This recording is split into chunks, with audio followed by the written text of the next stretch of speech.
Hi, I'm Jen Beamont, founder of Beyond the States. I've been sitting here waiting to hit record until the neighbor's dogs stopped barking. It's a beautiful day here in Portugal, and so the dogs are out, people are out in their yards, which is really the only place you can be.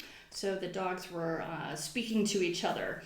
But it's sort of aligned with what I want to talk about today because under normal circumstances, I would know the neighbors. I would know, whose dog was barking and all of that sort of thing. And I've been thinking a lot about community lately. It's something we're really eager to form here in Portugal once that's possible. But for now, like most others in the world, my community is online. So my own community, virtual and in person, is made up of a number of subgroups. In my family, I have, the friends from childhood who I have a long history with. There are friends I've made as an adult. There are people I interact with professionally, people who I've met through shared interests and values, and a number of other subgroups. I really enjoy my interactions, of course, with the people who I share values and interests with, but I think it's great to have these subgroups that often include people who have a diversity of beliefs and interests so that I don't end up in too much of an echo chamber. Finding a community of people who like to cook or who like to do a certain type of exercise or travel or read or share in a particular hobby, that's usually something,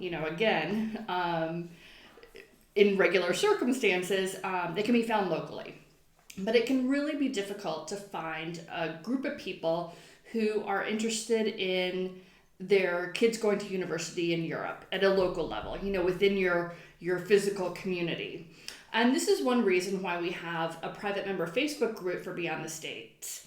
This group is so amazing. I'm in a couple of other Facebook groups, some around studying abroad and some around being an expat in this area in Portugal. And I really appreciate all the resources these groups share with each other. But there are times when it gets really catty and judgy in those groups. I'm sort of more of a lurker, and some of it is because you just never know when someone's going to kind of pop off in the group and go off on somebody for a seemingly innocent question. But this really isn't the case in our group. It's so incredibly supportive. Of course, most recently this was evident through the communications in the group around the coronavirus situation. We have a number of families in the group with kids already in Europe, and like in the US, universities in Europe are closed for the semester. About half of our members had kids who returned to the US, and the other half stayed put in Europe. We even have two members, they're cousins who are in different cities in Europe, who were together right before the lockdown and decided to stay together and kind of hunker down in, I know one student's in Budapest, one's in Prague. I think they're in Budapest hunkering down there. Can't remember. But it certainly makes the quarantine easier for them, and it makes their parents worry a lot less knowing that they're together.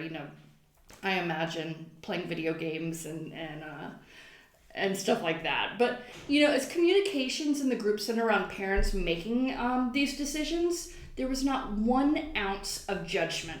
There was really only support for the various decisions that were being made. Our families really realized that there's so many variables involved in these types of decisions that there's really no one-size-fits-all solution.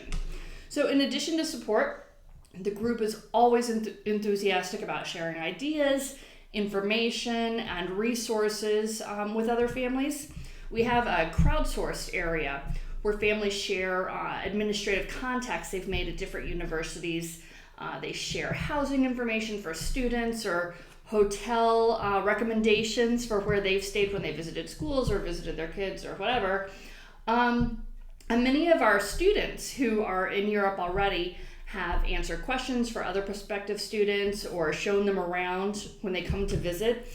My favorite example of the community was when we have a member whose daughter is a student in Prague, just finishing up actually, and we have a lot of students in Prague, and she went for Thanksgiving and ended up cooking a nice meal for this group of Beyond the State students who are studying in Prague, which I thought just was so awesome and so nurturing and supportive. So I don't know about you, but I'm sometimes met with judgment when I tell people that Sam goes to school in the Netherlands. is still sort of a new concept for Americans. So sometimes that judgment comes from misinformation, sometimes it comes from a lack of information, and sometimes, this one drives me crazy, it's people feeling like they need to explain why their decision to have their kids stay in the US is the best not only for them, but for everyone. And that one really just drives me nuts. But anyway, given this, it's so great to be part of a community of families who share this interest. So anyway, I just wanted to make this, number one, to share my appreciation for the Beyond the States community.